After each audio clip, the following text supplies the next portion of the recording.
Okay,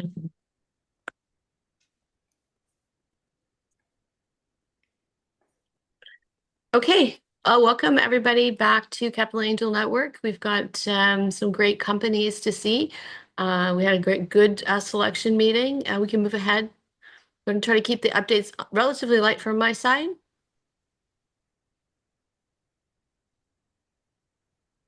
Welcome. We've got some new members. Justin Bedward, you're on the call. Thank you so much for joining us today at Capital Angel Network. He is a family member of Dane Bedward. Would you like to say hello? Hi, thanks for having me. I'm very interested in seeing what you guys are about and learning a bit more about you all. Okay, I'm recognizing the family resemblance in the voice. Jennifer Stewart, did you make the call today? I don't think she's coming, but she's joined over the new year. We're excited to welcome new folks in, and we've got a warm and welcoming crowd. Let's move forward. Next slide. Okay, these are the companies that are presenting today. We'll introduce them in a moment. Next slide. Okay, next slide. Do you see the agenda? Yeah, I think Okay. it's pretty straightforward to go next. Thank you. Okay. Dylan? Okay, thank you. Don't forget to vote on Dealum. This helps us get you into a deep dive. There's two ways to join a deep dive. So the companies that you're interested in spending more time with, a deep dive is a 90-minute follow-up with an investor huddle on Zoom. The way that you can put your hand up to say you're interested in attending a deep dive for the companies presenting today will be either to go to Dealum, you can scan here to vote if you're already on the membership app. And also, you have another opportunity. Margaret will be sending out tomorrow or the next day, probably tomorrow, a newsletter that contains doodle polls where you can let us know your availability to join other investors on a deep dive. If there's less than 4 interested, we won't do a deep dive with that company. Next. Okay, then we go to updates. I only have one update. My colleagues really are taking care of the rest of them. Next slide.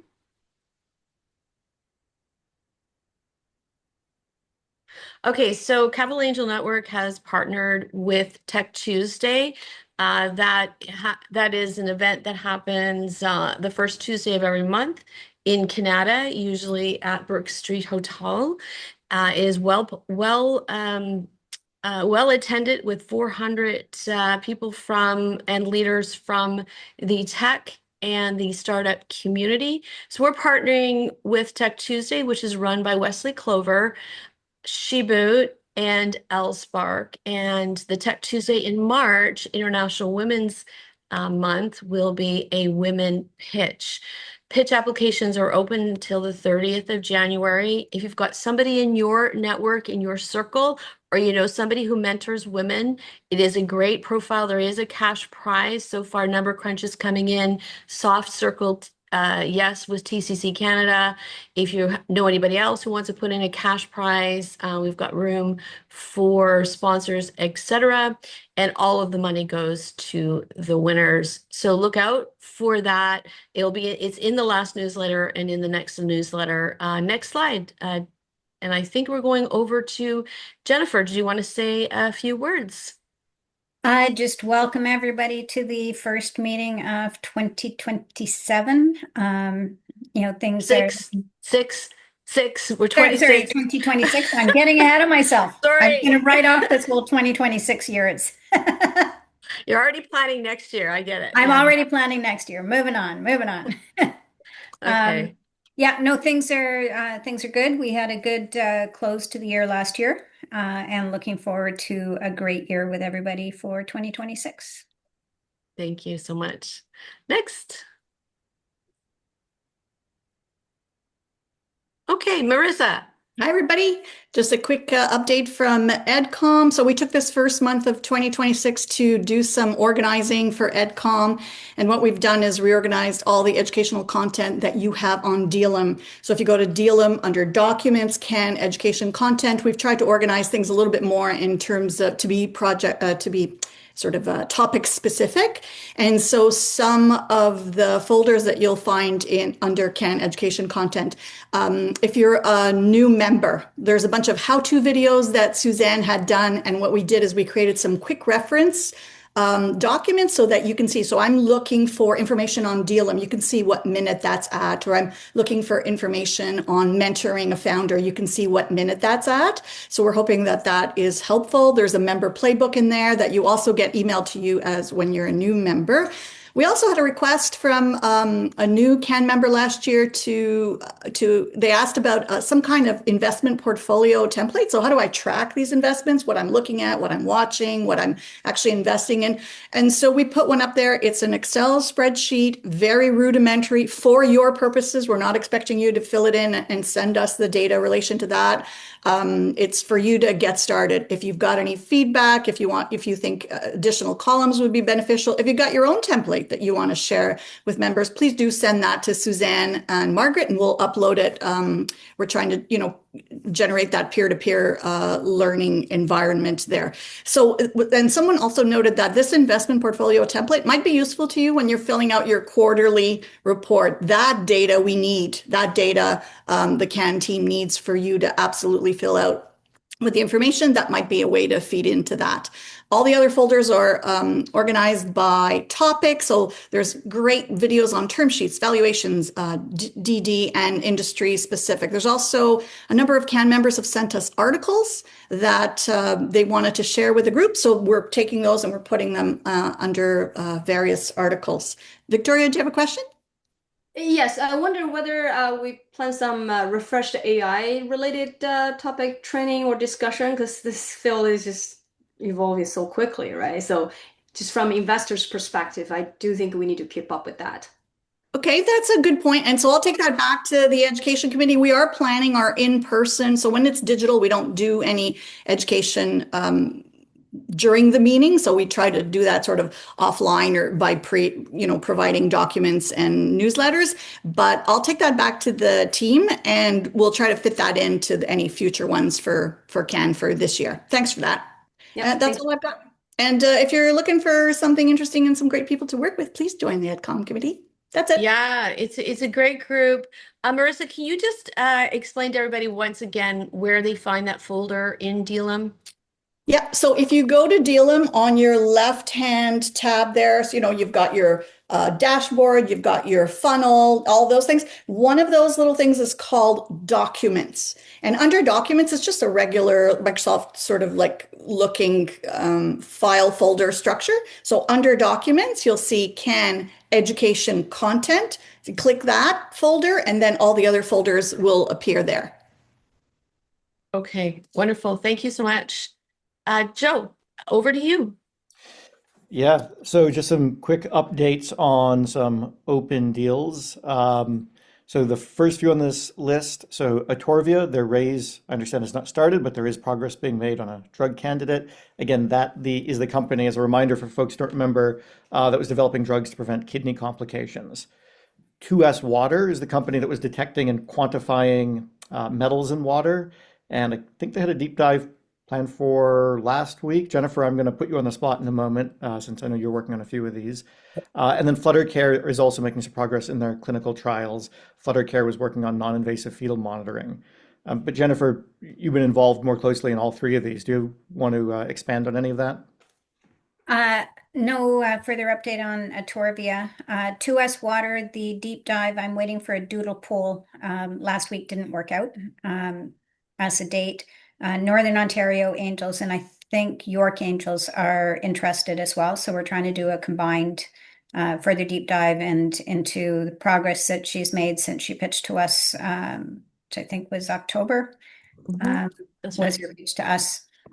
FlutterCare is just about finished with the agreement for the clinical trial at the Ottawa Hospital and has OCI funding for that clinical trial. and should have terms for the raise in another week or two. So I'll get back to everybody at that time. Okay, great. Thank you.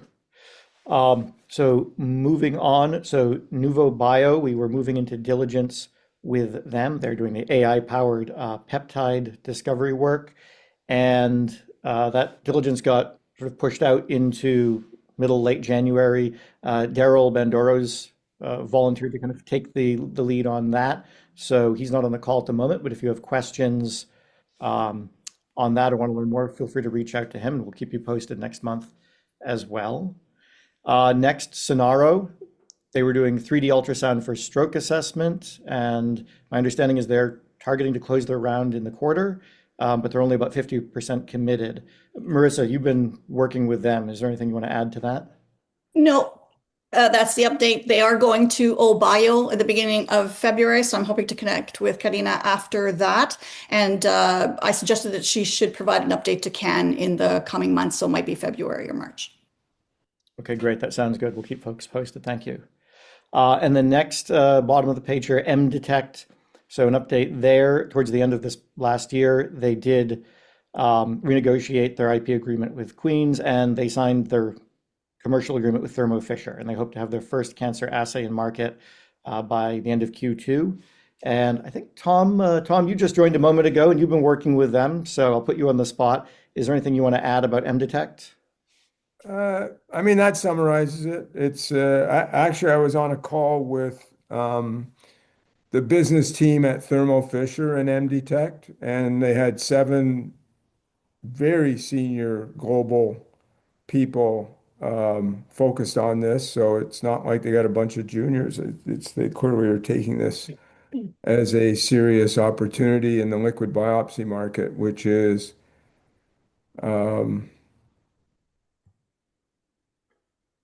there is huge demand for methylation-based liquid biopsies versus mutation-based stuff. And that's driven primarily by cost. So this is 1/10 the cost of mutation-based, and accuracy. It's more sensitive and more accurate. So, I mean, I'm pretty I'm pretty excited about what they're going to be doing. Terrific. Well, again, we'll keep folks posted as they make further progress and as things continue. Margaret, could you go to the next slide? Thank you. All right, so Control Plus. So an update there, it's kind of interesting. They actually closed in November, but they were expecting to be oversubscribed. They were not as oversubscribed as anticipated, so they've actually decided to open a seed extension.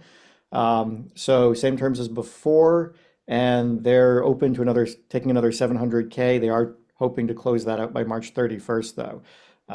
Tom, I know you've also been involved with them, if there's anything you want to add there. The product launch is occurring as we speak. I think it's this week or next. So they've got a completely integrated software seamless solution across um, um, an internet-based MD operation, so people can get the prescription for $20, and that's fully integrated into Honeybee, which is the online pharmacy and logistics operation. And I think one of the reasons for the 700,000 for the seat extension is that software integration all the way across is probably more costly than they expected it to be. Um, and would, I guess from my perspective, I'm curious to see what this launch is going to look like and how good it is, right? I have seen a lot of their marketing materials, and they're really well done. And the team does know how to um, get to the target audience on using paid advertising and that sort of thing. So um, I couldn't see any real flaws in the launch, but I'm also not a consumer marketing person, so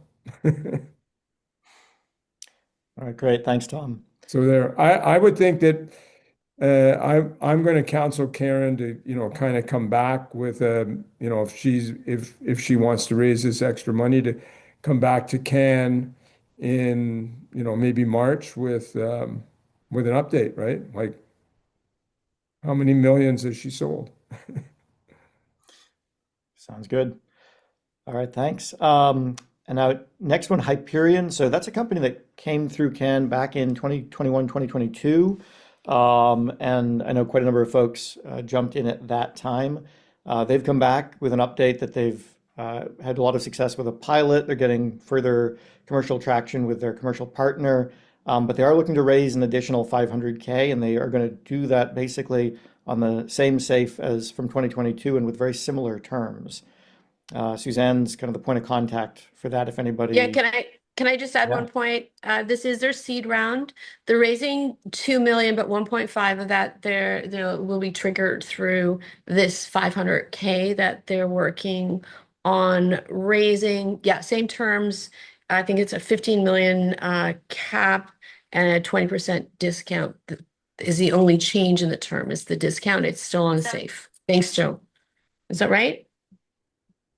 Did I hear somebody? Okay, I That's just got not a echo. different term. I mean, 2022 is certainly it's not 15 million cap. That's what That's she Yeah, said not. then. she decided to keep the cap the same. I talked to her last week. So that's 5 million-ish, I remember. Well, so she doesn't have to raise as much because she got I think it's what used to be SDTC, but it's the IRAP Climate Fund. It's IRAP, yeah. Yeah. Yeah, so she's got the IRAP Climate Fund, so she doesn't have to raise as much dilutive. And in order to raise it quickly, she decided to keep the cap the same. She would have raised the cap if she'd needed to raise the whole amount as a dilutive, but since she's got most of it now non-dilutive, she made that decision. And she's made a lot of progress in the last couple of years with Lafarge. So if anyone's interested, I do have information from her on that one. Great. Great, thanks, Jennifer. All right, and then the last two quick updates here, just companies that we saw last year that did close. The Little Cacao Company and Marlowe both closed and were oversubscribed. And it was nice that we were able to participate. So 105,000 from Cannes to the Little Cacao Company and 150K went into Marlowe. So it's great to support those companies. Suzanne, that's all I've got. That's wonderful. Go ahead. Yeah, I have two more. One is a genetic advisor that came back probably back in summer 2020 Oh yeah. something. So yeah, I thought that I missed the deal. Dan, do you remember that deal that we signed up with a deep Yeah. dive? It never happened in the summer. So Yeah. now they're raising the extension. So he said we didn't miss the deal. I'm looking at the a deep dive. I think it's something. Yeah, I'm interested in it. I know their existing investor also just get the second tranche. It's Facet lead the deal too. So there are some opening there. Solid founder. Thanks, Victoria. Genetic advisor, and also my deal. We got the close. So Jennifer joined our round. So technically from Ken, if including my investment, then that's like how many? Like 500, not 500, like $400,000. I counted towards Ken investment into my company. Okay. All right. Over to you, Margaret. Yeah, You're up. thank you. So I'm going to do a bit of a speed dating round here because I recognize we're tracking a bit behind our agenda. But I'll go over very quickly what's coming up for ourselves as well as some of our community partners. There's quite a bit here. So this is a barcode for our 2026 program. If you're looking for some of those future dates that are not yet in your calendar, and I just see it snowing like crazy again, so God bless all of us. So that's the QR code. You can reach the program, and the Q2 save the date member meeting invites are coming shortly by the end of this week. So I'll jump ahead. So our next February 24th, we are digital again, so same format as today. No EdCom portion. And then we'll move on to March. March is being graciously hosted by CIBC Wood Gundy Mestern Group. So that's Kenny. So we will be back at 150 Elgin for March. And that invite is already in your calendar. And this is just a quick mention that we are undertaking a little bit of a data cleanup for our CRM this quarter. So what that means, some of you I've already reached out to. In some cases, we have 3, 4, 5, and beyond emails for individuals, and we are really coming down to one singular primary point of contact. So doing some record cleanup. So just wanted to put that out there in case you hear from me. That's what it's all about. A quick heads up, mashup. I think most of you probably know the 20th and the 21st. TCC Canada, 150 Elgin. And the member meeting for May is the morning of the 21st. So the 20th, the day before, we have a pitch practice happening. We have a reception happening at 150 Elgin. And then the 21st, we have the member meeting in the morning, and then our usual mashup agenda with our tiny tables, tough topics, etc. Our presentations, our panels happening the afternoon of the 21st. So more to come on that. And I will fly through the community partner events. So Let's Tech, that's coming up real soon on February 9th, downtown Ottawa at the Standard. So you'll receive all of this via newsletter as well. So don't worry about the links or anything like that right now, but it's just a quick heads up of some dates. Then we have FemTech. So you'll see some dates there for Vancouver, Montreal, and Toronto. Apply by February 15th. So that's another near-term date. Then we've got CIX, powered by Elevate. So our community, 20% off. So nothing to sneeze at. And that's coming up in March in Toronto. If anybody has any additional questions around these, feel free to reach out to me at any time. NACO Summit, you have a QR code there that will bring you to their registration process. So that is in early May. And SAS North, so end of next year, but putting it out there into the universe. So their sales, their ticketing is live. And yeah, I believe that's it. Thank you. Okay, so I think we're ready for our presentations. So you can take down, thank you. Oh, perfect. Michael is here. So is he in the room, Joe? We have him standing by. I will Oh admit him yeah, now, and we I can think get we're started. done. So we can move right ahead.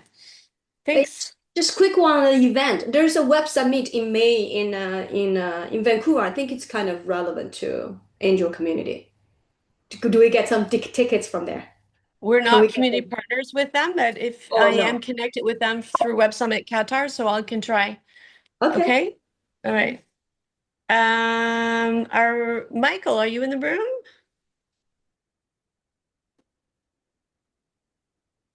He should be coming in now, Suzanne. Okay, we're good. And we got it record on, right? We do. Okay, thanks everybody.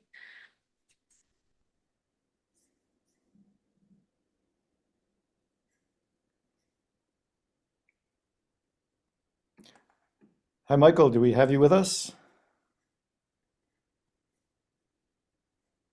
Oh, you're on mute, but we see you. You know. Okay. Oh, Hi, there was two. Michael. Hey, Suzanne. Welcome to Nice to see CAN you. member meeting. We're so thrilled. I'm gonna be really quiet. I'm just passing it over to you for your 7-minute presentation. We'll do Q&A on the other side. You can share Okay. screen. Thank you. We can hear you fine. Okay, great.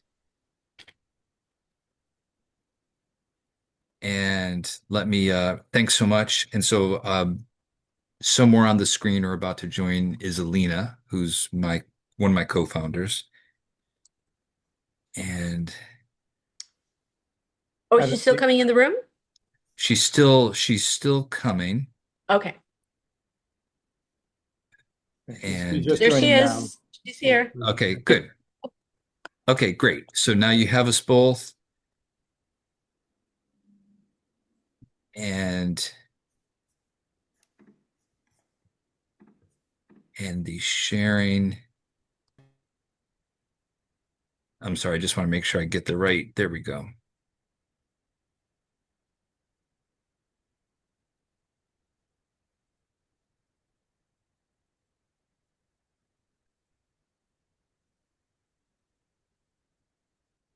Okay, I can see it. Looks good. Okay, so is Not it, on present mode. Not on present. There you go. You're perfect. Go ahead. okay, great. Okay, so thank you for the to the tech working with us on the technical difficulties. Okay, so Agapyo, that's our company, and we have created a better polymer for the plastics industry. And we'll describe to you what we do with a metaphor, and that metaphor is cocoa powder. So imagine you have some cocoa powder and you put it in a pan on the stove and apply heat. That cocoa powder is going to burn. And scientifically, the reason it's going to burn is because the melting temperature of cocoa powder is higher than the combustion temperature. But we can chemically transform the cocoa powder by adding butter and sugar, and that reduces the melting temperature to lower than the combustion temperature. And once we can melt the cocoa powder, we can mold it into whatever shape we want, including a chocolate bunny. And so keep your eye on the bunny because he'll come and help us out in a couple of slides. So Agapyo is solving one of the most challenging problems for the plastics industry. And that is the pressure that they have from their customers and regulations to deal with the microplastics issue. And I assume that you all know that you and me and all of us very likely have significant amounts of microplastic in our brains, in our blood, in our body. And the plastic industry is well aware of this. It wants to solve the problem. There aren't good solutions out there, and it wants to solve the problem in a way that doesn't compromise quality of their plastic products and cost more. And even the bioplastics that have been developed over the last 20 years largely fail to solve this problem for the reasons listed on the screen, including that most of them aren't really recognized by nature, that you need high temperature, high pressure industrial composting to break them down. Uh, and this last bullet, that they're all just significantly more expensive than petroplastics. So a few years ago, Logitech, the company that makes mice and keyboards, came to Tandem Launch. Tandem Launch is the company that eventually stood up Agapyo, but Logitech came to Tandem Launch looking for a more sustainable polymer to make their plastic products out of. And so Tandem Launch went on a search, and there's lots of options out there. There's biological and fermentation processes, but those tend to be very expensive and hard to maintain. There's algae and exotic feedstocks, but the supply chains aren't there to support a huge industry. There's the cellulose that's in sugar and cornstarch, but the plastic industry does not want to uh, the plastic industry does not want to divert cellulose from what could be a food into plastic products. And then lastly, there's the cellulose that's in wood and wood chips and wood waste. And Monica, our CTO, calls that cellulose nature's perfect polymer. And she gives it that title because the cellulose in wood is strong, it's durable. The problem is it's locked into the wood. The polymer chains of cellulose are bonded together with hydrogen bonds, kind of like the zippers uh, zipping up a jacket. And so because these polymer chains are zipped up together, the combustion point of wood is lower than its melting point. So we can't melt wood. Or can we? And that is our innovation. We have developed a mechanical chemical process that allows us to break these hydrogen bonds, essentially unzip those hydrogen bonds. And once we do that, the melting point of wood is lower than the combustion point. And once we can melt the wood, we can melt it into whatever we want. So that is our innovation. We make wood melt. Our product is resin, a pellet resin that we sell to our customers who are injection molders and the plastic manufacturers. And so it has these advantages on the screen. It's a high quality performing plastic like petroplastics. It's injection moldable using existing industrial equipment, so we don't require our injection molding customers to retool to make things out of our resin. It's recognized by nature, so even if it leaks out into nature, it's going to fully biodegrade and not contribute to the microplastics issue. And then we have a pathway to cost competitiveness compared to ABS plastic, a very common plastic. Our go-to-market strategy has three pillars on in it, and so just the ones I'll address on this at this moment, there's just two of them.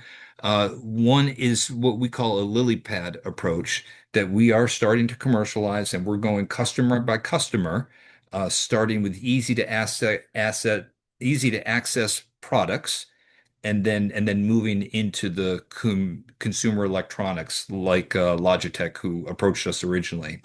And then the other thing to know about our go-to-market strategy is that we have an asset-light partner production approach, meaning that we are contracting for manufacturing services. We're not building our own facilities. So that enables us to do a lot with not that much capital. Our first customer we're super excited about is the Les Chalumeaux, or the taps that are used in the maple syrup industry. And so this is an ideal company, an ideal first customer for a Quebec based company.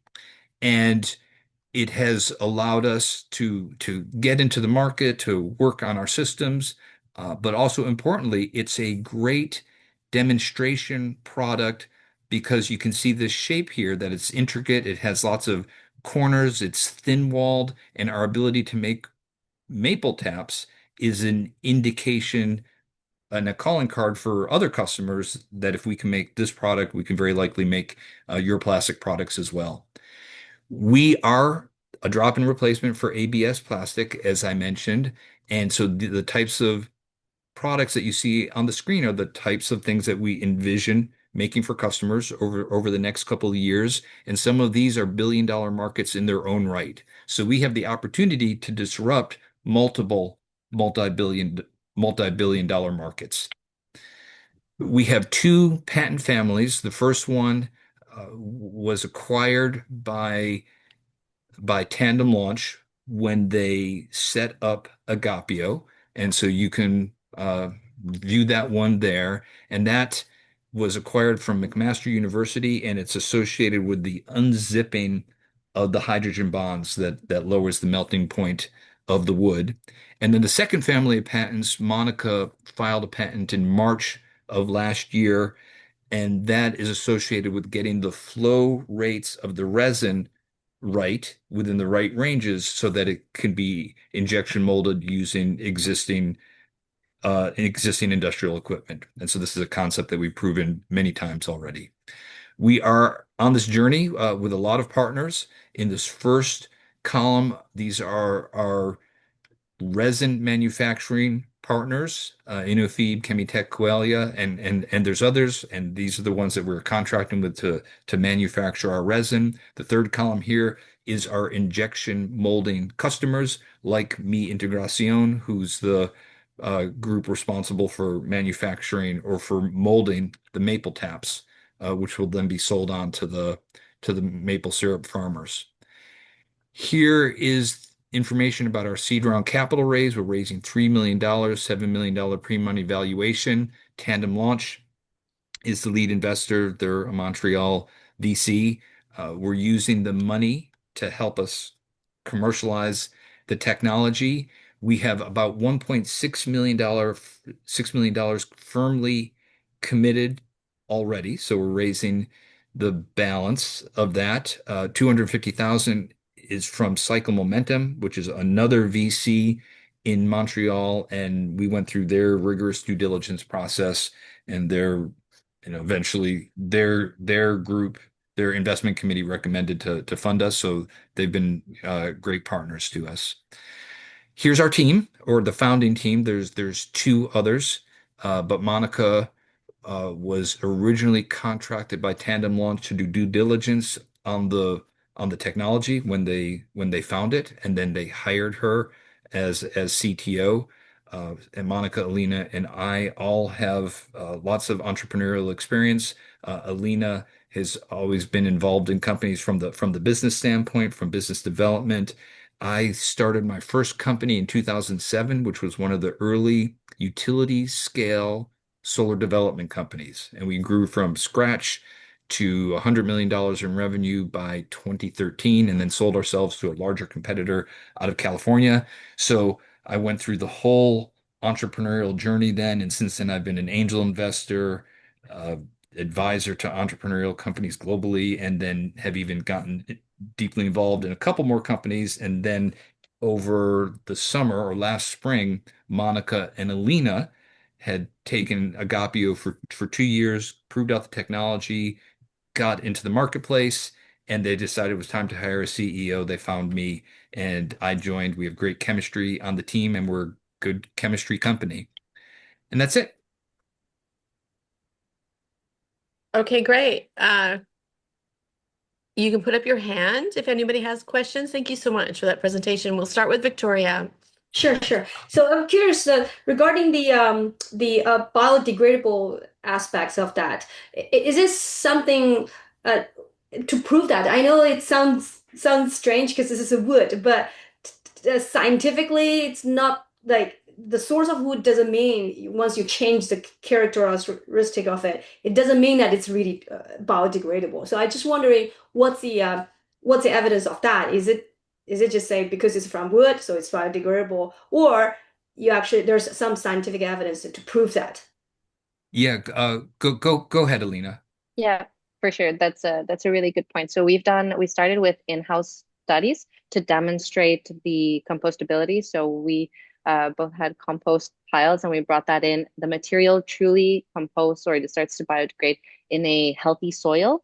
So we put that healthy soil and over 9, 10 months that material degraded. So we put our samples inside. There will of course be a necessary uh, compostability study across different environments or different types of soil that we can undergo with third parties, but we're very confident in being able to prove that out for for the for the next year. Yeah, and I think he's going to be yeah. So we also took these in-house tests. You'll see this is what the sample looked like at month 0. We took it out in 6 months, and by month 10, we saw it essentially, uh, become one with the soil.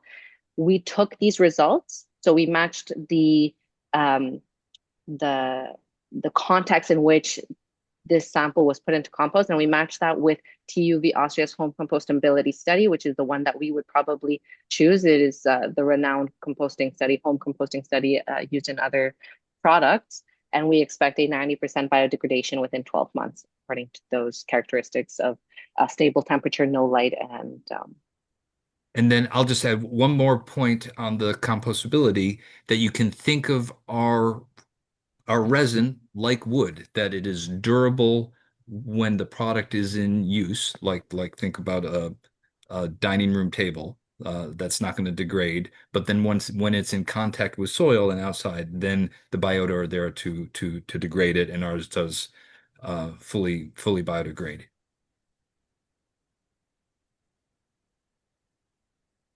Oh, Ronald, please go ahead. Great, thanks. Nice pitch.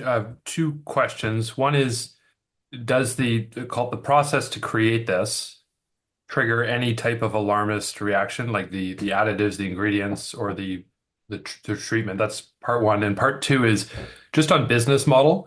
Like I appreciate that making maple syrup taps is a nice demonstration, but is obviously, is it producing this at quantity? Is it licensing tech? Is it making maple syrup taps? Can you speak to that a bit? Alina, if you do the first part of the question, I'll take the second. How's that? Okay.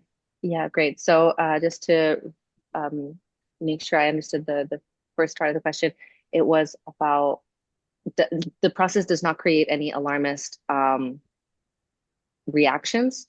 There are no solvents. Yes. Do you want to refine? That's what I was going to speak to. Like in some purification or distilling, you're adding chemical solvents or other things that, Yes. to, So to that a is a common purist. process for a lot of chemical manufacturing, but our process does not have any solvents in it. So if you think about, for example, cellulose acetate, that also uses a uh, forestry feedstock. It uses dissolving cellulose, which is a much more processed feedstock that includes solvents.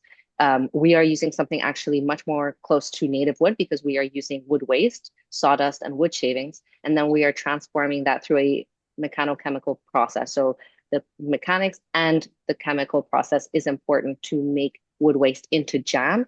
And that process does not include any solvents or any alarmist processing techniques. This is also something that we're really proud of. It is a scalable process, which means that we are using machinery that is readily available, which is also why we do not need to build out a facility or a plant. We can continue with third-party manufacturers to make jam. And I'll let Michael answer your second question.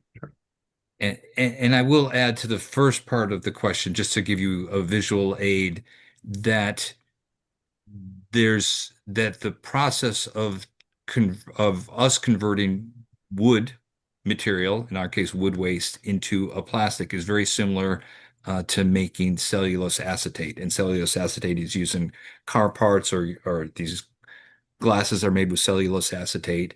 And where they use solvents to break apart the hydrogen bonds, we do the unzipping. So so not only are we less impactful here, there's no, as the plastic breaks down, we have a benign by design approach, and there's no other kind of intermediary chemicals of concern along the way. Okay, and then back to the to our strategy. So the maple taps are not it's not a huge market, but what it is a great market for us to test everything, to test the application of our plastic in the environment, the getting the thin walls, getting the flow rates right to create that intricate shape. But over the long term, we may have maple taps as a market, but they're really a stepping stone for us to get to prove ourselves out and then get into bigger markets like consumer electronics, home appliances, vacuum cleaners, and then eventually the automobile industry. And we can go into that a little deeper, Ronald, if you want, but that's at the basic level, I think, the answer to your question.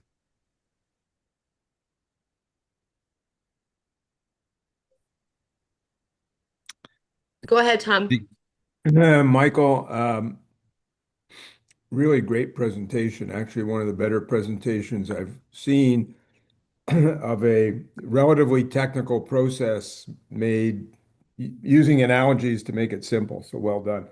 I've looked at dozens of efforts to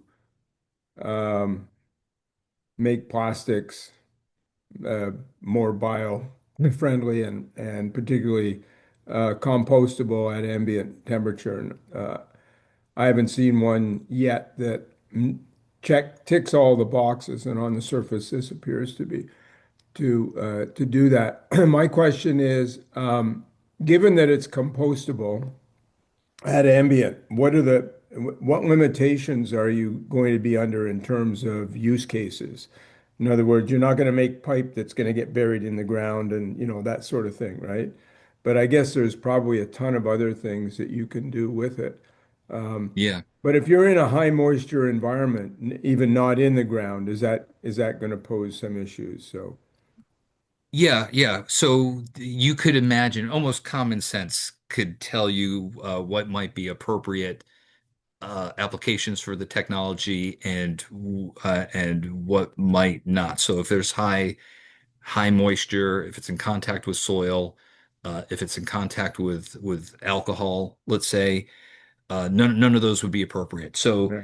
maple There actually taps, may be, sorry to interrupt, actually may be some that are really well suited because, things like uh, flower pots when they're selling them in the spring, right? You right? just put it in It's the ground and right. So that's mu what you just said is music to Alina's ears, because that is our second product. Our second pilot is the nursery pots Hmm. for municipal trees that get planted. And in that case, it's a really good fit. The biodegradable is an exceptional fit because you can actually plant the whole pot and you don't have to depot the tree.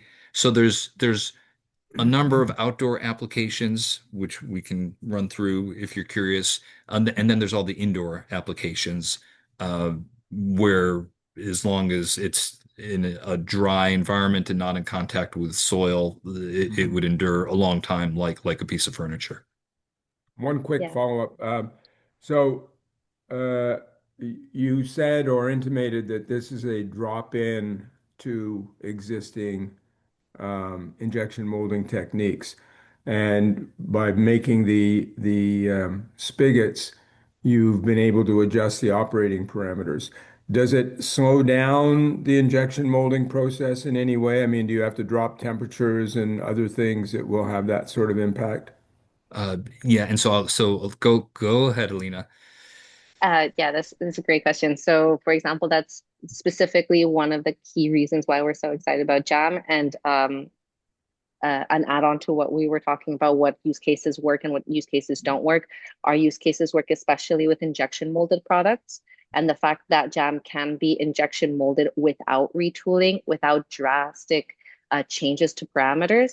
So we've just validated in November in preparation for our maple taps and now flower pot product applications. We've been able to show that the temperatures are right on track and the cycle times, meaning the cooling times. So Mm. when we think about biomaterials being an option to the plastics industry, they're not only not an option most of the time because they're more expensive, but it's also because they can't be used in this machinery and we use all of the retooling and the length of time that they take. So they have longer cooling times, make it just way too expensive for these industries to adopt. But these are the exact things that we've been able to prove out and why our injection molders are so excited to work with Jam. And then if I can tell a story, that Monica, as I mentioned, was engaged. Monica had a previous polymer entrepreneurial company that she launched, and that company is Anamera, it's called. That company makes plastic containers for cosmetics. And so Anamera is still doing its thing. And then Tandem launched lured her away from Anamera to be the first employee of Agapyo. And so she validated that unzipping technology. And then not longer after she started, she hired Alina as the business development person or chief growth officer. And Alina, uh, her job initially and still is to understand what the market wants. And what she learned very quickly was that the market's excited about replacements for ABS, but they need other resins to they don't want to retool. None of the other bioplastics out there are able to be injection molded using existing industrial equipment. So Alina brought that information back to Monica, and so that's what led Monica to file the second family of patents that we can get those flow rates and parameters correct to be injection molded, and that got filed in March of last year. Okay, great.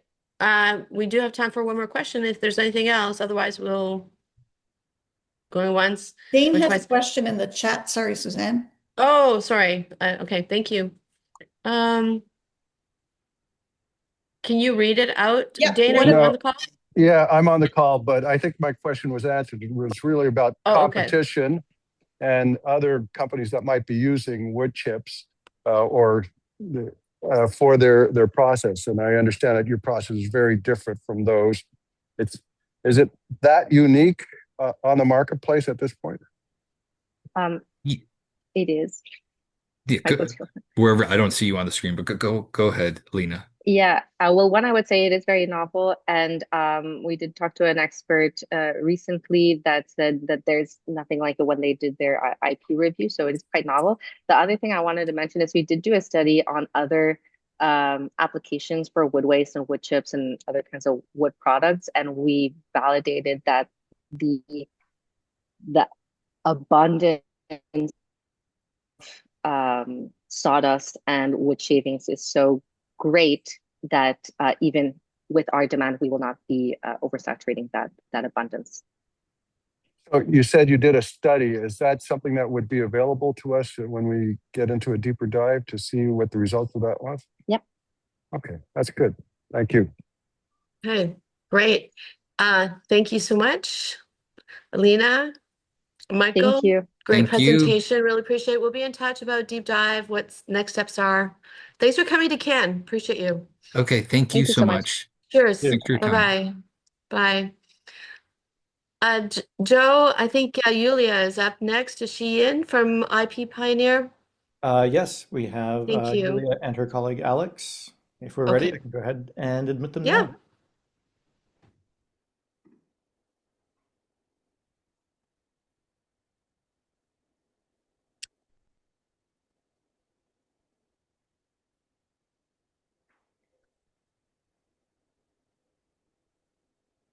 Hi, Yulia. I see you in here. I'm not seeing your video camera on yet, and you are on mute.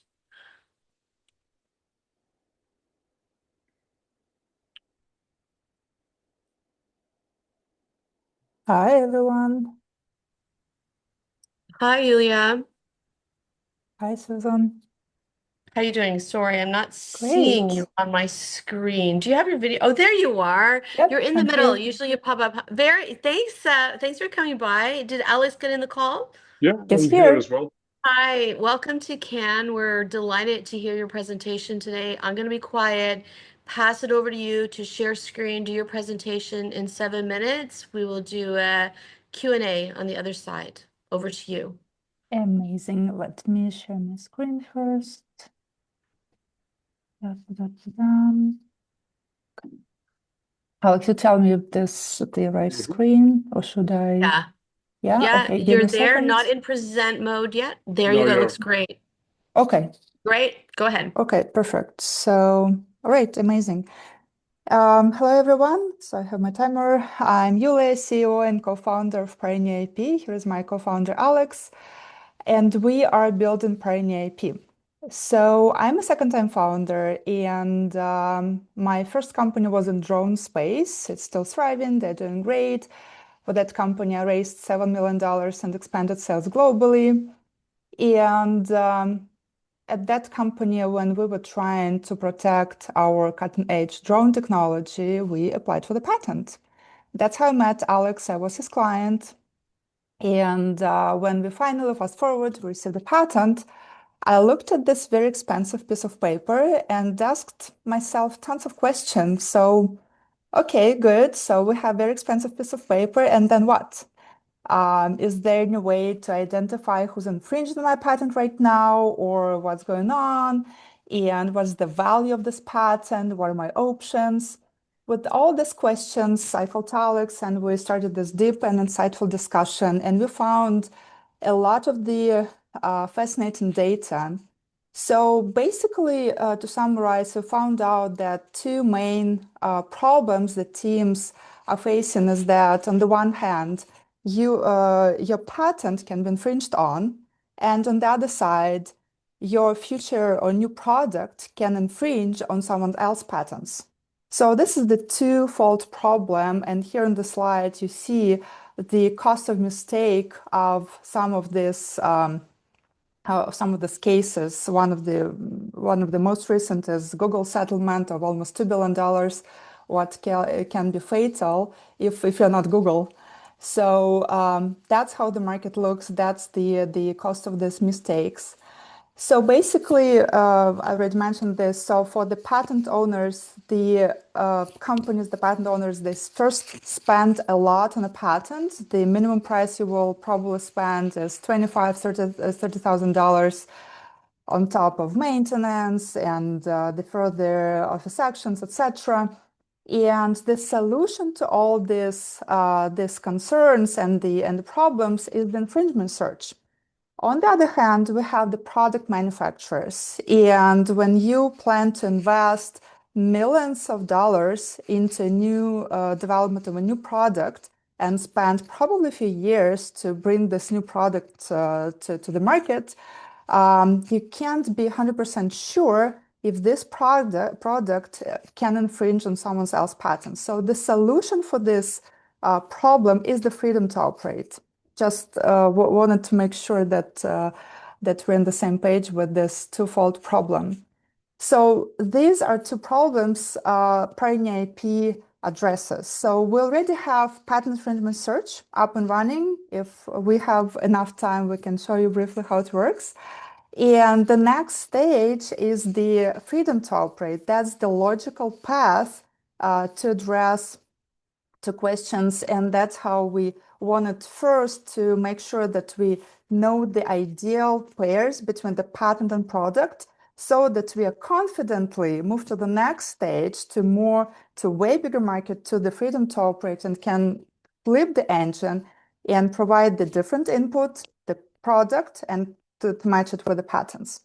So where we are now, we are quite a young team. We were founded in April 2024, which had just bold idea and ambition. Now we have first paying customers for the patent infringement search, including Illumina. We have some law firms. You have their logos here. We have a wonderful design partner. It's Honeywell. We just 2 weeks ago announced that we started developing Freedom to Operate, and just over the week we landed the 6 enterprises as design partners because they desperately need it. So far we raised only $400,000 from business angels. And one of the main milestones we achieved is the distribution partnership with Quistel. Quistel is the one of top 3 IP platforms in the world with ARR over $350 million. They already signed the initial LOI with us about the API integration to start selling through Quistel's over 100 sales representatives. That's how we get access to their 20,000 of enterprise clients. They're all patent-heavy enterprises. And that also gives us a potential path to exit, since Quistel is very famous for acquiring the young startups when there is the right fit for this. So in order to take this momentum, we are raising $3 million now to ensure our 18 months of runway, to finish the Quistel integration, to start the partnership with new partners, since we do not have exclusivity with Quistel. That's how we shape our go-to-market strategy for the better penetration of the market in the different regions, and to deliver the freedom to operate and access the bigger market. So in terms of the competitive landscape, we definitely have some competitors, and the main huge differentiator, I will make it short, we can get back to this during the Q&A. We do contextual-based analysis, and that gives us the logical opportunity to flip the engine and then to deliver the opposite search, opposite match between the product and patent instead of patent to products. And that's the advantage that nobody else has, because the other companies who claim they do infringement search or freedom to operate, they do keyword search. And that's how they miss the key targets, etc. So just wanted to make it very short, and we can definitely speak more about this. Getting back to our go-to-market strategy, the beauty of Pioneer IP is that we are very much complementary to a lot of the IP companies and IP platforms on this market, whether it's drafting tools, whether it's some legacy tools like Quistel or Anaqua or some others. So that's how we are not competing with them, but we are working together with them. So we are about to reach $100 million ARR in year 7, thanks to our go-to-market strategy through partnerships, and thanks to expanding the clientele, the ICP. Now our ICP with infringement search, basically in-house IP teams and lawyers, patent attorneys. With the freedom to operate, we expand this for the heads of R&D teams or CTOs who do the freedom to operate. So we have subscription model mostly, also one-time search and API partnership, and I see that we are over 7 minutes now. So briefly about our team, that's myself and Alex with over 18 years of experience in this IP domain. We have fantastic CTO who's been with AI when it wasn't the buzzword. Basically, that's us. So we're raising $3 million now to ensure the smooth cooperation with Quistel, launch new partnerships, launch Agapyo, grow sales. Basically, that's us. Thank you. Wonderful. Happy to take any questions. Yeah, we're going to Q&A now. If you can you just take your screen down for a sec Yep. so everybody can see everybody. Thank you. We get a better view. If you put your hands up for Q&A. Any questions? Ronald, From please go ahead. and Terry. Mhm. Yeah, thank you for the presentation.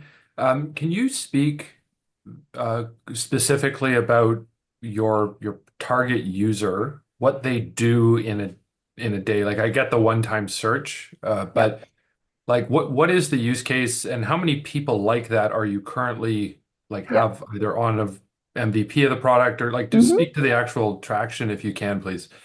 Amazing, absolutely. Alex, Alex, go on. You love this question.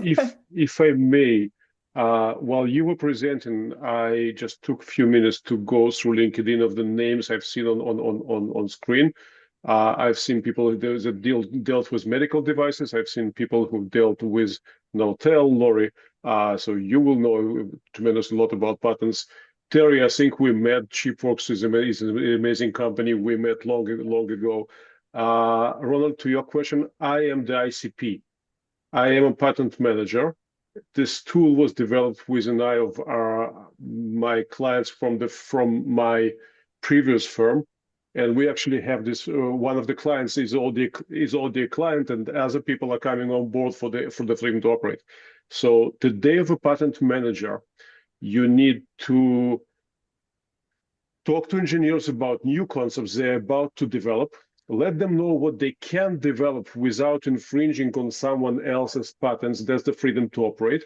Then, after the development cycle is done, you take the innovation and you try to patent it.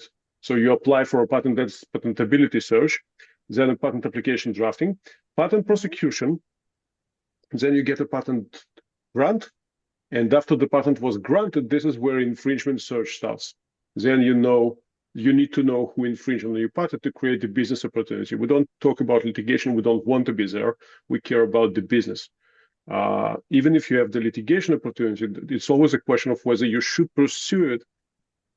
Will it be justified given the business you're in? And I will add, Alex, if you don't mind, Ronald, a little bit more on this question. So the current use of the infringement search that it's up and running on our platform, so how the in-house teams and patent attorneys at the law firms use it. So for a few reasons. First of all, to optimize the patent maintenance fees, we simply surface the high impact, high value patents and low value patents. That's how they can prioritize where they can reduce the payments and abandon some patents.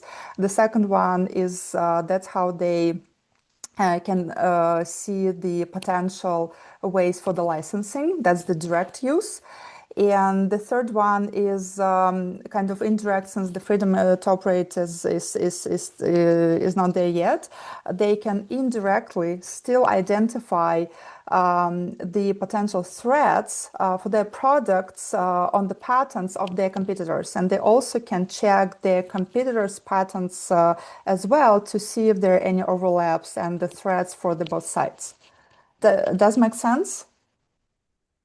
I'm just showing you the screen of what we actually do. This is the actual live product. Just on a very brief note. So we've searched for this patent. The patent itself is here. It's a surgical device with an expandable tooth at the far end of the drill. Goes into a bone with the tooth closed, and on the way back, it opens the tooth and expands the bore. Very simple surgical reamer. Okay, we search for everything that might be infringing on this patent. We provide a list divided by high, medium, and somewhere down there, low level of probability of finding an infringement. Then for each target, we can go in. This is AI generated summary of the accused product. So this is something we work on. And for each claim, we develop a claim chart telling us, hey, there's a high level of match. So there is a clear instance of legal case. Now we want to know what we actually found. So we go in and we open the web page that we found indicative of the accused infringement, and we see a surgical drill that goes into a bone. Once in, it flips the tooth open, and on the way back, it expands the bore. So it's a very interesting case. Now, when we talk about business, we want to generate information about the company, the owner of the accused device. And this Alex, is I'm where we terribly step. sorry. I guess Yep. we need to take more questions. Sorry about this. If it's Yep. relevant, let's get back to the demo. Sorry. Sorry, guys. Yeah, I think that's a great idea. So everybody gets a chance to ask their questions. Terry, Yep. you're up. Can you take the screen down, Alex? Yep. Thank you. Thanks. Go ahead, Sorry, Terry. I'm overly excited. It's cool. Terry, go ahead. I enjoyed that, Alex. Thanks. Anyways, I just wanted to ask a couple real quick questions. First off, Yep. You mentioned a target ARR of 100 million in a few years. Where are you today? How many, dollars and how many seats have you got installed? Yeah, so great question. So we started sales in July, August last year in 2025. And for now, we have about 15 paying customers. And they bought different types of, well, we started first sales with huge discount. We get 50%. Then some of them bought packages. That's how we experimented with the pricing, etc. So now we finished the 2025 at 25,000. And this year, since we're launching the sales with Quistel, we expect the accounts between 50 and 100 closed deals this year with Quistel. And already some of the users, for instance, one of our customers is Illumina. They are a medical device company from San Diego with $4 billion revenue. And they're also clients of Quistel. So this type of customers are ideal ICP for the patent infringement search. Whereas for the freedom to operate, we drastically expand this clientele because it's inevitable milestone for any company, whether you're a small startup, one day old, or a mature company of 100 years old. Okay, and just as a follow-up or a sort of separate question, there's a kind of an arms race right now for artificial intelligence and IP tools. Do you have any of your own patents filed? Of course. You're protecting your IP position? Beautiful question. That's part of our moat. On the one hand, we have the tech mode. That's how we developed our proprietary data set to train our engine. That's our proprietary thing. And then we have our patents on how we analyze the data, how we collect it, etc., etc. Alex, you can give more data about this. Yep. So basically, everything we do is developed. Being in the patent business, clearly we care about our own IP. So we already have one PCT application published. We're a young company, so we're still in the one PCT application published. We have several provisionals filed on top of that. We develop an additionals.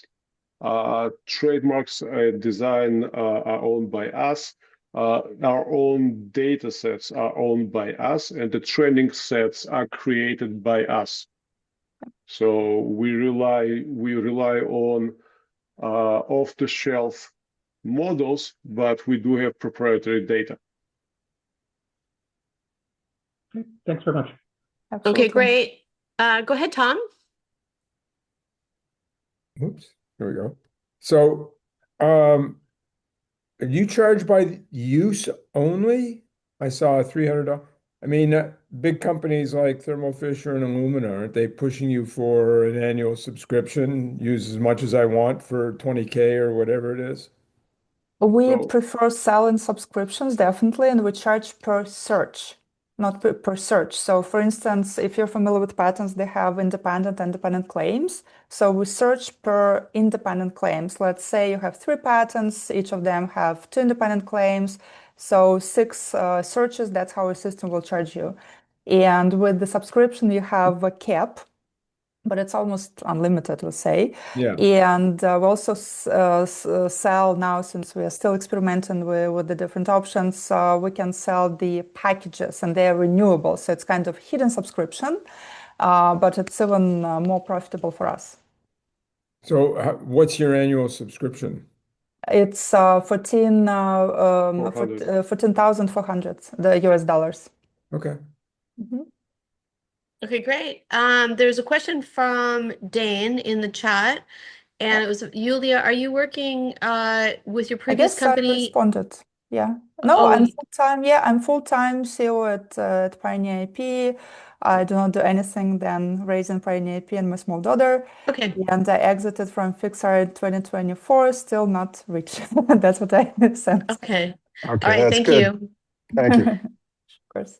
Go ahead, Mark. Two questions. Great presentation. Thanks. First one is I have a little bit of experience with patents, Nice. but both the hardware and software side. I always found the software ones more of a struggle. Or like, your solution? Is there any difference between different categories or different verticals, or you treat them all the same? Are you better at something than something else? So on the technical side, we are textually based. So with the more text we have in the patent and the more text we have in the claim, the better we will search. Therefore, we assumed initially that we will do a bit less perfect in biotech and chemistry. But then we got clients from cosmetics and 3M like clients, and we performed good enough for them to become clients. So okay, and then next one is this is to say we're in the industry agnostic. Sorry. Got it. Have you been able to sort of calculate any customer ROI? Like how much are they saving, or so can you talk to that?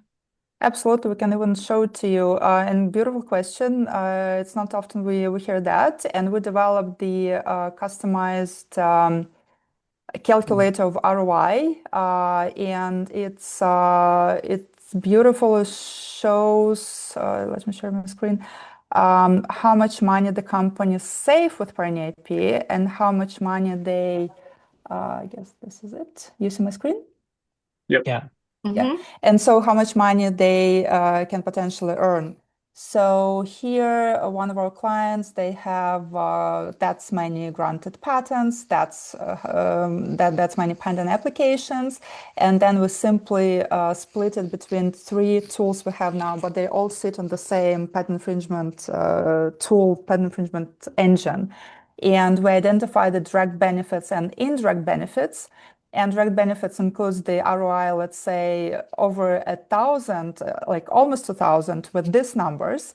And you can play with this given your number of pending claims and granted claims. And simply you then see the potential savings and how much money you can potentially lose and potentially damages and etc. So, and then on top of this indirect benefits that includes, and we hear it a lot from the in-house IP teams, they wanted to kind of sit at the table.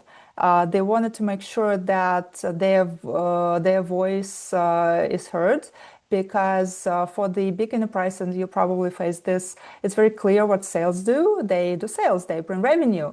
It's very easy what R&D teams do. They bring new products. So what are you doing, guys, with IP? You just bring us more costs and very expensive pieces of paper. So what are we supposed to do with that? Now they have data supported answers. They can say that's how much money we can save, and that's why we can abandon easily these patents without losing the value of the company. That's how now I influence the valuation of the company, and that's very helpful when the companies goes through the due diligence, regular due diligence by the investors, for instance. And that's how they can prove that's the value of our IP assets, et cetera, et cetera. Okay. Thank you. Okay. Tom, did you still have a question? Or is your hand just still up from before? Yeah, I do. Okay.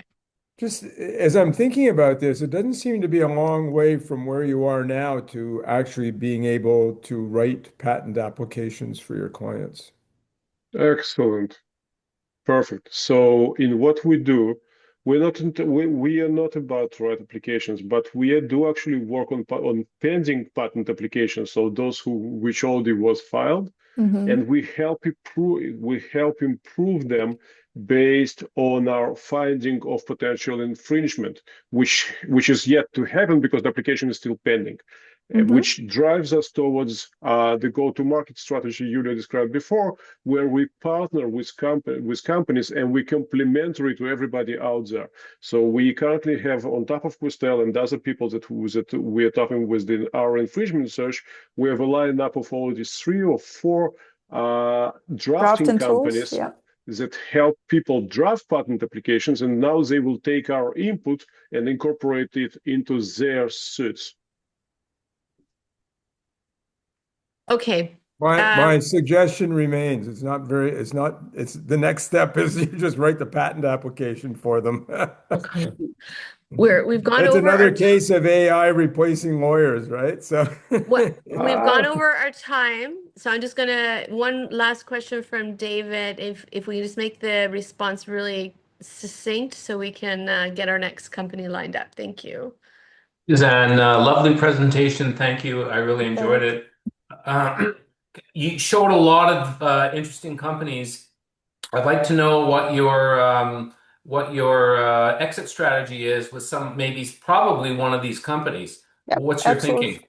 Yeah, great question. I just saw your message and replied to you, but for everyone, so first, that's the Questel, since we're already talking to them, not just talking, we're already working with them.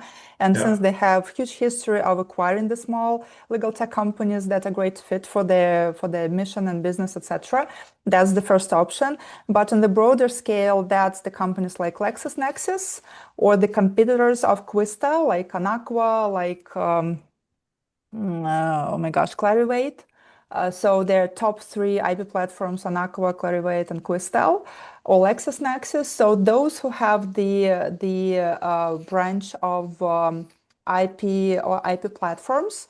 So that's how we can easily integrate to be integrated with them, and that's how we see them as our potential exit partner. So we do believe in M&A, that's the question, rather than IPO, of course. So well, that's what you have in mind now. Okay. Yeah, no, that sounds normal. M&A is good, and yeah, thank you for that. We're gonna have to hold it. We're gonna have to hold it there. I'll shut up. Sorry. We'll just keep things on track here. Thank you, David. Thank you so much, Alex and Yulia. I'll be in touch about next steps. And Thanks, everyone. Thank you so much. Thanks for coming to Cannes. Appreciate you. Thanks a lot. For the group, we usually typically take a 10-minute break. Are you ready for a 10-minute break? 5 or 10? Yeah. Okay. All right. We'll be back in 10. I'll put in Joe, if you can put in the chat, the time will come back. And our process is cameras off, and then we just turn them back on when we're ready to go again. Okay. See you in 10.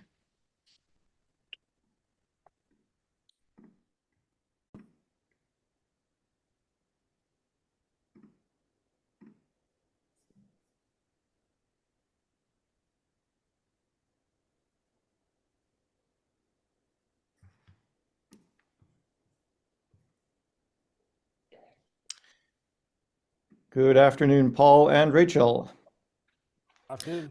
Welcome to Capital Angel Network's January member meeting. You are the last company we have presenting today, but we just had a little bit of a break. Everybody is back and refreshed, possibly caffeinated, and so you have our full attention. We will hand it over to you. You can take about 10 minutes for your pitch, take over the screen and share, and then we'll open it up for questions at the end. Perfect. Thank you. I'll share my screen.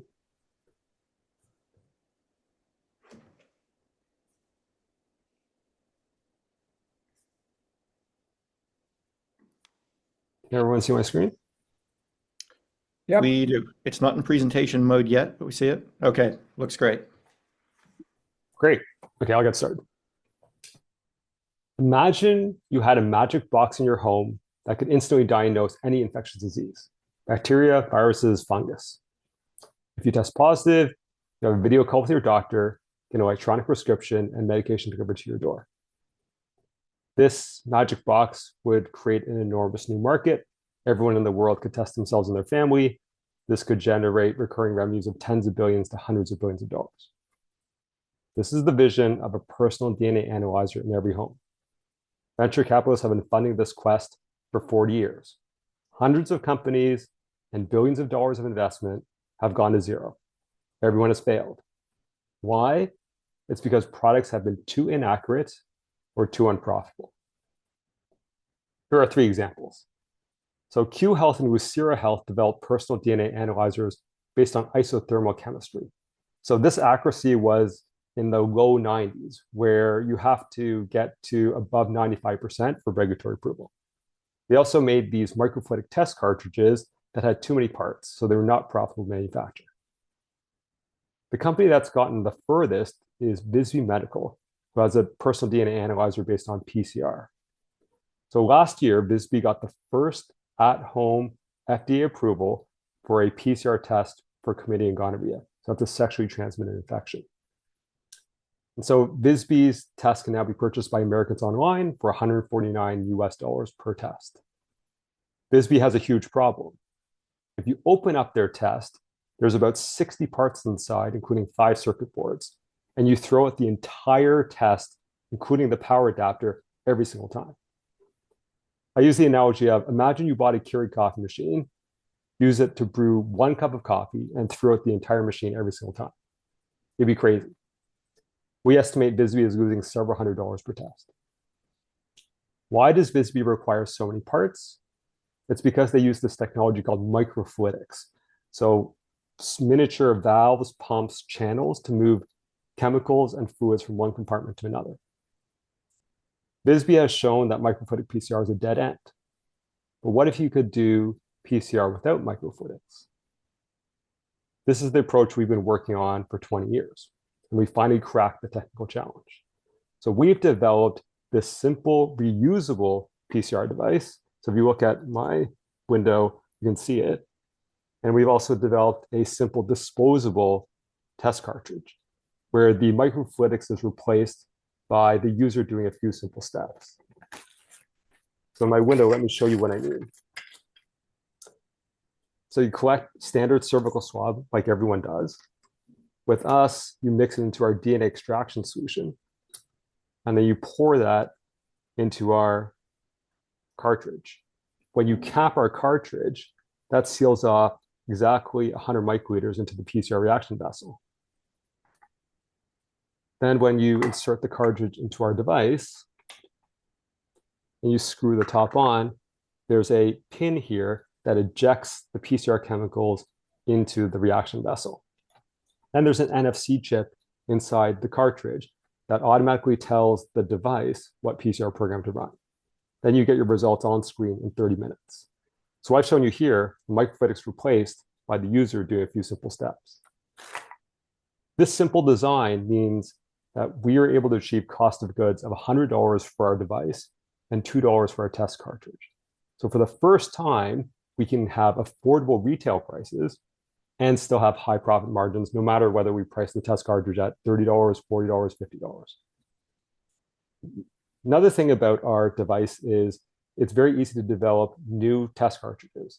So everything stays the same. You just actually swap out the PCR primers and probes that are inside the cap of our test cartridge. So our first test is going to be for chlamydia and gonorrhea, the same sexually transmitted infection as Bisbee. The reason is because up to 90% of women are asymptomatic when infected.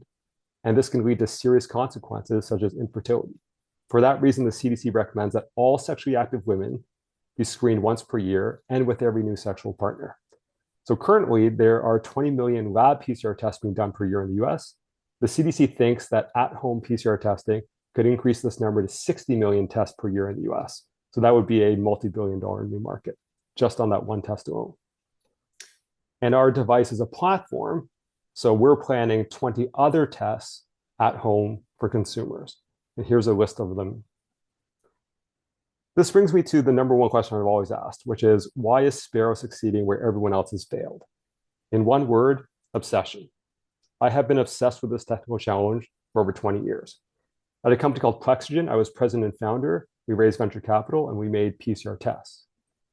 At an Ottawa company called DNA Genotech, I was VP product. I co-invented the DNA spit cup as used by 23andMe, Ancestry.com, and millions of people. Then I was CEO and founder of a company called Spartan Bioscience for 14 years. We made point-of-care PCR devices and tests. We raised $50 million, got 2 FDA approvals on our pharmacogenetic test for heart attack patients. Mayo Clinic spent $15 million US on a landmark clinical study of our test in heart attack patients and published the results in JAMA. Canon, the leader in cameras and copiers, was our strategic investor and partner. They made an offer to acquire us for $100 million, but my brother owned more shares than I did, and he blocked the deal. During the pandemic, we got Health Canada approval on a COVID-19 PCR device and test. That led to $250 million in contracts. The government gave us $40 million to scale up manufacturing. We also had an offer to IPO at a $200 million valuation, and my brother bought the deal. Then we got bad news. Health Canada told us they were recalling our test. The reason was because the National Microbiology Lab, or NML, in Winnipeg found that although our device and test performed as well or better than the gold standard, the tip of our swab was not collecting enough sample material. The good news was NML said all we had to do was change the tip of our swab. The problem was my brother decided to disregard NML's device because he wanted to re-engineer our test so it's compatible with those back of the nose swabs and not just our proprietary swab. I warned him that this was probably a bad idea, probably lead to manufacturing issues. He didn't listen. Lo and behold, we had manufacturing issues. We lost our government contracts and the company declared bankruptcy. After Spartan, I had a 3-year non-compete, and I spent that time inventing new technologies for the $100 personal DNA analyzer. I had developed completely new intellectual property because Spartan's device, we had gotten down to a cost of goods around $5,000, but that's still 50 times too expensive for the home market. When my non-compete expired in December 2023, I incorporated Sparrow and reassembled the team. So Rachel Collier joined me as co-founder. She's our VP Operations, Sales and Marketing. At Spartan, she basically ran our sales and marketing team. After Spartan, she started a marketing agency that specialized in direct-to-consumer e-commerce for million-dollar brands. We were joined by Dr. Chris Harder. So at Spartan, Chris led our team to achieve 2 FDA approvals. After Spartan, he joined a Waterloo company called Canota Health, and he led the team to achieve the first FDA approval on a point-of-care allergy testing platform. Over the past 24 months, we raised $2.1 million from friends and family. We created a fully functional benchtop prototype that de-risked our technology, filed 3 full PCT patent applications, and have assembled one of the best teams in our industry. We've done all this at a cost of only $750,000. How have we managed to do this? It's because we're really cost efficient. How cost efficient? So we are 5 to 10 times lower in terms of burn rate than our competition, and for 3 reasons. Number 1, we have much simpler technology. Number 2, we're in Canada and our labor is cheaper than the States. And number 3, we have $20 million and 20 years and $90 million of experience. So that's $50 million raised at Spartan and $40 million from the government to scale up manufacturing. Because we're so capital efficient, we still have almost 2 years of runway left from the $2.1 million we've already raised. We're now raising $2.5 million and an $18 million pre-money, and the purpose is to accelerate the development of our integrated product. So that's the next milestone. This $18 million pre-money is at least a 40% discount to comparables. And when we achieve that product milestone, which we think we can do by the end of the year, we think we can reach a valuation of $100 million Canadian or more.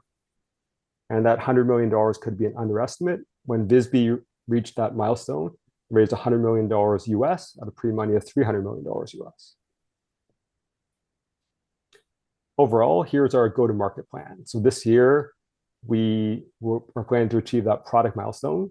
That should result in a return to investors of 5x or more. We'll then use that milestone to raise a Series B financing in 2027. And we're also going to plan to offer a secondary exit for investors so that you can take money out. Because with a medical device company, it takes us many years to get regulatory approvals. We want to make sure investors have an off-ramp where they basically get a free roll for the upside. With money from the Series B, we plan to get regulatory approvals around the world. We estimate it'll take 4 to 5 years to get FDA approval, and it'll probably cost $10 million. That milestone should result in a return of 50x. And then with regulatory approvals, we plan to get a strategic partner to ramp up direct consumer e-commerce. That could result in return of 500x. I'd like to emphasize that our team has done this before. We've previously gotten 3 FDA approvals, and last time we got Canon as our strategic partner. In summary, our vision is a personal DNA analyzer in every home. Our team has $90 million of experience. Please join us in changing the world. Thank you. Great. Thank you, Paul. Very nice presentation.